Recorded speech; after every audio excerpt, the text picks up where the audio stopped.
take you to as many spots as I can and share what knowledge I know. I spent a lot of time with Archie Nolan when Archie was still alive. I spent a lot of time with Chief Rainville, and I've done, as Ty said, I've done a lot of work with Missanabie First Nation and some of their elders and what they know about the lake. So I'm just going to roll it all up in one and share it.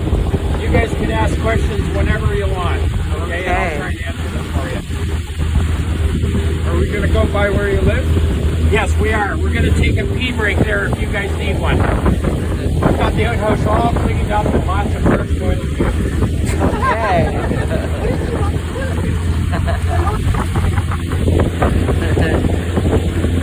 All right.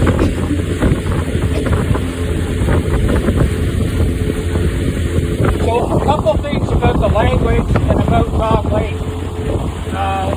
We found a map from 1880 from Alexander Bell, and this lake was called Wawagigama. I have a good friend who's an Ojibwe translator, and he translated that as either bright or shining, bent or curved lake. It's a very appropriate name. If you go to the 1920s, 1930s, you will run across the name Murtagummy or Murtagummy Lake. And then in the 50s, the Dog Lake moniker appeared. I can't really tell you why they changed the name, other than it may have something to do with the dog's face where the main pictograph site is.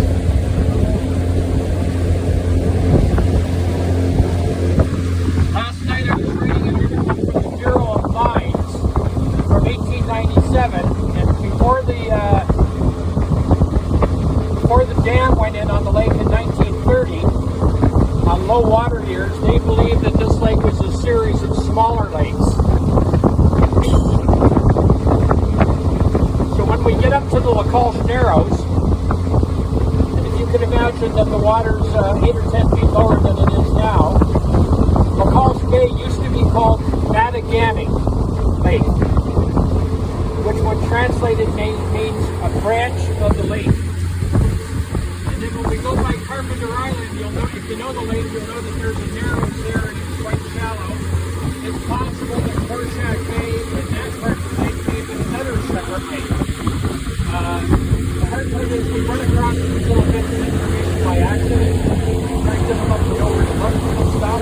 So maybe next time I do a tour with you guys next year, I'll have a name for that as well.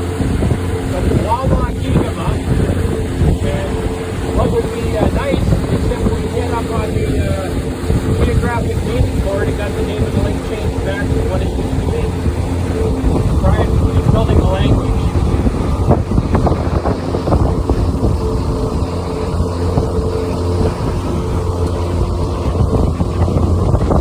Over on your left-hand side here, this is Indian Reserve 62, so this is one of Missanabie reserves. And on your little map that Ty gave you, you'll notice that it was the site of an 1800s village that was eventually abandoned. I know Chief and Council now are starting to think about putting in some lots so people can come across and build plants here.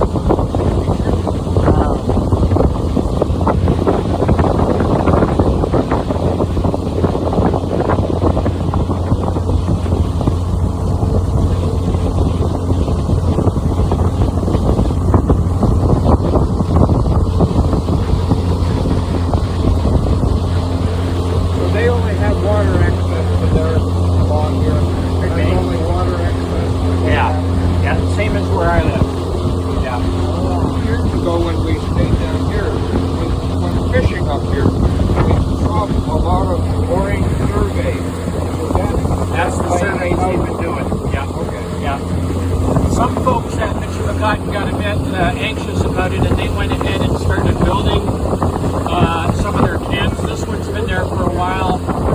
Gene is Bearclan. It's this one right here, and then there's a guy up here just ahead of us.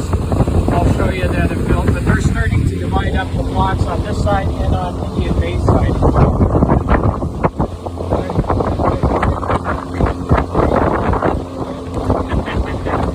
Happens all the time. Yeah.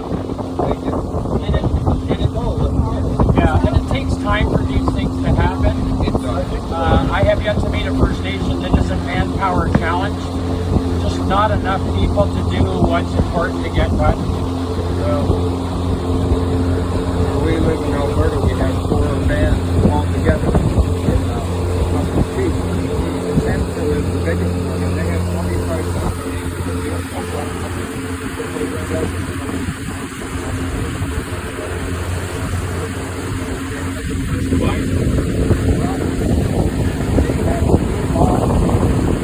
Yeah.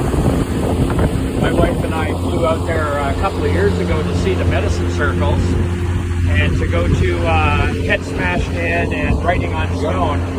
It's a beautiful, for archaeology, Alberta's a pretty cool place. You know, the year that we brought our kids out was maybe 79 for vacation. We were at Head Smashed In. Yeah. And they were doing archaeological work. And they knew that people had traveled here, because they found a mineral, and even today, you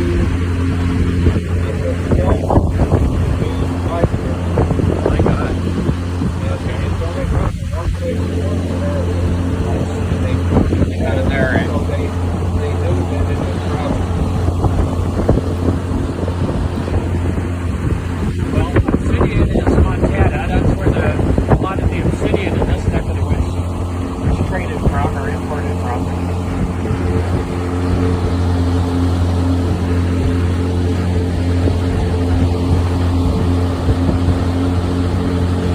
So if you've not been on the lake before, this is sort of the main channel to the big lake, and we're going to see lots of traffic and lots of people out fishing today, especially if the waking time down.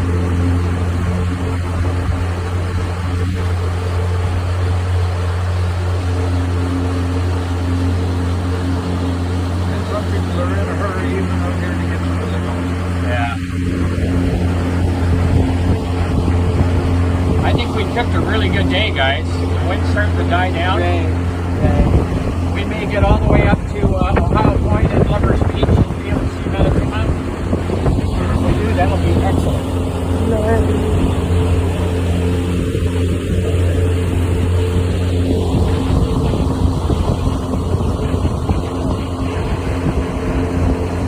So, some of you may know Wilfred and Charlie Sheshaquin. They own the building back at the point. That's where I park and where I put my boat in. Anybody know what the word Sheshaquin means or how it translates in Cree? It means shaker or rattle. So next time you see Charlie, call him Mr. Shaker. And remember, that was the first noise when the creator was making this place. That was the first noise in the void.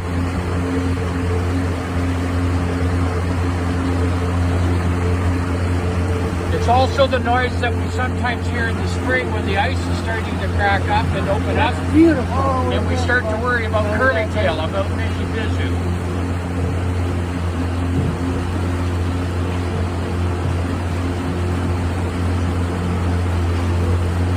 Now, this place on this side, that's not Panland, is it? No, that's Charlie's. Charlie and Wilfred own a bunch of cottages that they rent out. They're all on leases, off-ground land leases.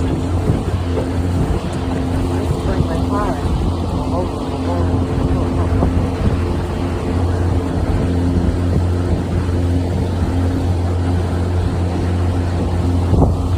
When you have a crowd like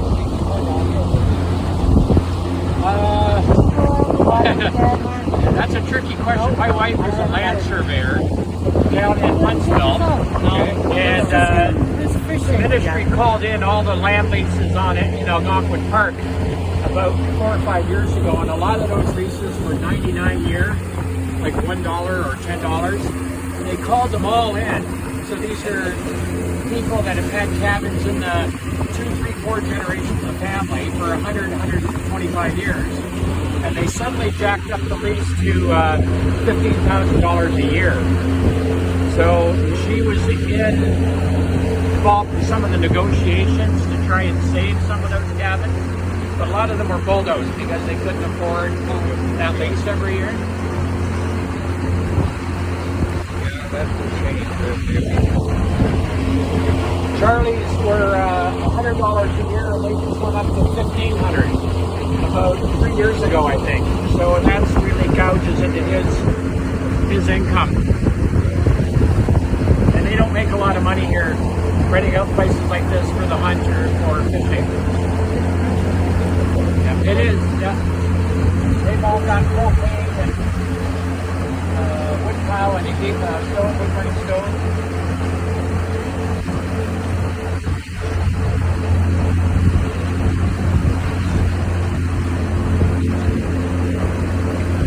How many people here have been on the lake before?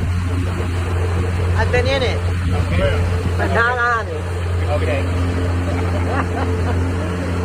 I actually took a dump at the beginning of the week. I went head first, trying to get in my kayak. And it was nice and warm, so I was lucky. Nothing.